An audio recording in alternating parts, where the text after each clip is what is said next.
At dahil nauuso nga ang binignet o ginataang halo-halo, bilo-bilo mga manay, syempre magpapahuli ba tayo pag mga ganitong panahon, Semana Santa, di ba? Ito yung isa sa mga pinapakain, merienda, o kahit hindi naman ganitong panahon talagang yung ganitaang bilo-bilo, talagang pasok sa panlasa ng mga Pinoy na gaya ko, lalo na kapag may gata. Syempre, isa rin tong masarap na pangbenta, panglako, kaya naman kung yung iba nagluluto na, magpapahuli ba tayo? At dahil nga meron tayo dito mga sangkap, magluluto rin tayo niyan para hindi tinipid, siksik sa mga sahog at gata. Kaya naman, ako nga po pala ang inyong madiskarting nanay. Welcome sa ating kusina. Bali dito gagamit tayo ng glutinous rice flour. Ito yung giniling na malagkit na bigas. Or sa probinsya po talaga, nagbababad ng bigas na malagkit tapos pinapagiling. Siyempre dito sa atin, meron ng instant na giling. Ayan. So, tatansyahin ko lamang po yung gagawin ko dahil itong aking gagawin dito sa bahay ay pang sa amin lang. Hindi naman po ito pambenta. Mga siguro ito ay 1 cup lang tapos tansya lang yung paglalagay ng tubig. Sa paglalagay po ng tubig, wag pong lalahatin. Konti-konti lang. Kasi kailangan para siyang nagiging ano ba yun? Yung clay. Then mag-a-add ako rito ng ube extract. So lagay tayo. Para yung ating mismong pinaka malagkit may ubeng timpla o lasa. Pag tingin nyo, dry-dry pa, add lang ng konting tubig. Konting-konti lang. Kapag halimbawa, nasobrahan naman kayo sa lapot, hindi nyo na siya mabilog, dagdag kayo ng glutinous rice flour. Ito kahit wala namang sukat-sukat makakapa mo talaga o matatansya mo kung tama na ba yung pagkakahalo.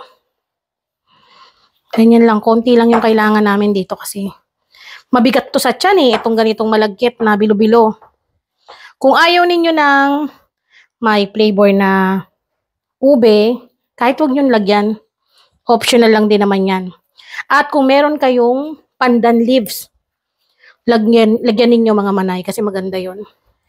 So, kailangan ganito po yung kanyang maging itsura. Hindi sobrang lambot, hindi rin sobrang tigas. Ganyan. Then, ito po ay ating bibilugin. So, bibilugin natin to, kailangan din yung saktong, malilit lang, wag sobrang laki, dahil yan po ay aalsa pa. Kapag malaking pagkakabilog nyo, baka maging palitaw yung inyong ginataan. Tapos, baling gagawin ninyo para hindi dumikit po sa inyong palad, kayo ay maglagay ng mantika. Then, ganito lang. Kailangan maliit lang ha. Ganyan lang po, tas bilugin natin ng ganyan. Oh, baka sabihin na naman, ba't di tayo nag-gloves? Bahala kayo dyan. Kami lang po kakain. Mga anak ko, kami. Bilugin natin ng ganyan. Tapos ganyan. Naalala ko ng mga kabataan namin. Ito yung madalas na niluluto ng tatay ko. Paboritong-paborito niya po ito. Bilugin lang natin ng ganyan. Or kung walang kulay, pwedeng-pwede. Huwag yun ang lalakihan kasi magiging palitaw nga yan. So, ganyan lang po kalalaki. At eto na nga, tapos na tayong magbilog ng ating bilo-bilong malagkit. So, pwede nyo yan dagdagan ng kulay puti. Huwag na kayo maglagay ng ube extract kung ayaw nyo ng may mga flavoring yung inyong malagkit. So, ready na to? Siyempre, magluluto na naman tayo sa ating nagaganda-gandahan na shallow casserole. 36 cm to mga manay. Marami nagme-message sa akin dyan sa comment section. Kaya sa mga gusto neto maka-avail, ilalagay ko po yung aking link para pwede kayo mag-order online. Ang ganda po niyan, pwedeng pang induction, electric stove, gas stove. So, ang gawin natin, tayo ay mag-start ng magluto. Buksan natin yung ating kalan. So, dito, pagsasama-samahin lang po natin, ilagay yung ating pangalawang piga ng niyog. Next, yung ating kamote. So, meron tayong ube na hindi nag-ube. Tapos yung orange.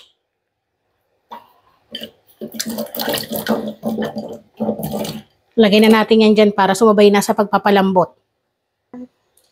Then, itong gabi. Tawag sa amin dito ay Singapore. Ito po yung nagpapalapot sa ating ginataan. Then, itong saging. Sabay-sabay na natin yan ilagay para mabilisan.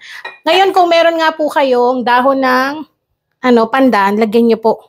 Mas mainam yon para mabango. Tapos, haluin muna natin.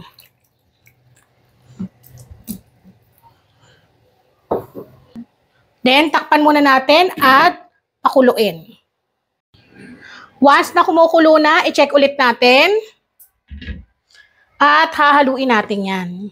Hindi pa yan totaling malambot yung ating mga nilagay na sahog. Bango na oh. Maglalagay na tayo dito ng ating mga malagkit. Yan yung pinindot natin.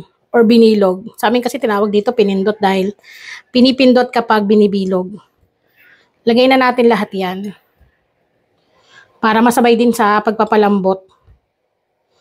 Ano to baka? Malambot talaga. Halo-haluin lang natin. Naglagay lang talaga ako ng ube para kasi buhay yung kanyang kulay. Para naman hindi malungkot. Then, itong ating sago. Masarap po talaga kapag may sago. Basta gusto ko talaga may sago sa ginataan. At maglalagay tayo ng isang katerbang sugar. Isang katerba talaga. Tansyahin niyo lang po ha. Yan.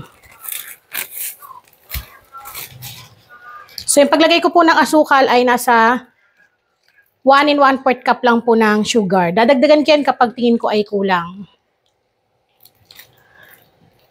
Pag namekos-mekos na, takpan ulit natin. Then, balikan natin yan maya-maya. Doon tayo maglalagay ng ating pinaka-kakanggata or yung unang piga. Check na natin dahil kulong-kulo na. Madali lang naman ito lutuin, mga manay. Kaya hindi kayo mahihirapan. So, dito, lalagay na natin. Tignan nyo yung mga natin bilo-bilo, di ba? Naglakihan. Sabi ko sa inyo, kaya wag yung lalakihan. Baka maging, palitaw. So, maglalagay na tayo ng kakanggata or yung unang piga ng niyog. Maraming-marami po ito. Para talagang masarap na masarap. Purong gata. Mas mainam talaga gamitin po yung yung pinipiga. Wag yung nakalata. Pero kung wala talagang choice, pwede naman yun. Pero iba po talaga nabibigay kapag fresh na gata ng niyog. Mekos-mekos lang natin to. Tapos huwag na natin tatakpan para po hindi maglabnaw yung kanyang pinakasabaw. Or yung, ayan. So, yung teknik ko nga po, kung gusto nyo mapalapot, pwede kayo maglagay ng kinanaw na glutinous rice flour sa tubig or sa gata. Saka nyo ihalo dito para dagdag lapot. Pero kapag marami po yung gabi, marami tayong gabing nilagay, naglalapot po yan. Dahil dun sa gabi natin. So, hindi ko na ito tatakpan. Hayaan ko lang ng ganyan, kulo-kulo. Tapos, halu-haluin din natin paminsan-minsan. At ang ating panghuli, dahil ito ay luto na, maglalagay tayo ng asin. Yan po ang tawag dyan ay pambalance para hindi nakakaumay. Kita nyo naman ang pagkalapot. Ganitong luto dapat. Disclaimer lamang po kasi minsan may mga nagbebenta na sobrang labnaw. So, aminado naman na syempre, yung iba, konti yung budget. Pangalawa, mura naman talaga nilang binibenta. Kaya wag tayo mag-expect ng sobrang malinamnam o magatang bilo-bilo o ginataang binignit. Kaya kapag gusto mo ng masarap, ikaw yung magluto para as in talagang hindi tinipid. Kaya naman eto na, luto na at pwede na tayong sumandok. Excited na ako mga manay. Patay na natin yung kalan natin. So muli ako po ang inyong madiskarting nanay. Maraming salamat sa inyong panonood. At eto na nga, sandok na tayo. Lapit mo ate. Para makita nila at matakam sila. Ayan o. Siyempre, pag maraming sahog, mas masarap. Wow. Panalong panalo. Ayan, mainit-init pa. Kaya naman, kain po tayo. Alam niyo po ba yung bayo ko naalala ko? Inuulam po talaga nila to. Sa probinsya, inuulam po ito. May magsabi na, may ikaw lang nag-uulam. Comment down below, marami po nag-uulam ng ganito. Binignit o ginataang bilo-bilo. Sarap. Mas na-appreciate ko yung sarap nito kapag malamig na. So muli ako po ang inyong madiscarding nanay. Maraming salamat po sa inyong panonood. Kaya naman sa mga hindi pa nakakapagluto dyan, subukan nyo na. Alam nyo po ba may kasama tong langka? Yung langka ang gagaling ng mga anak ko nilagay dun sa loob ng rep. Hindi na naisama. Kaya pag nagluto kayo, kung may langka, lagyan ninyo ng langka. Sarap.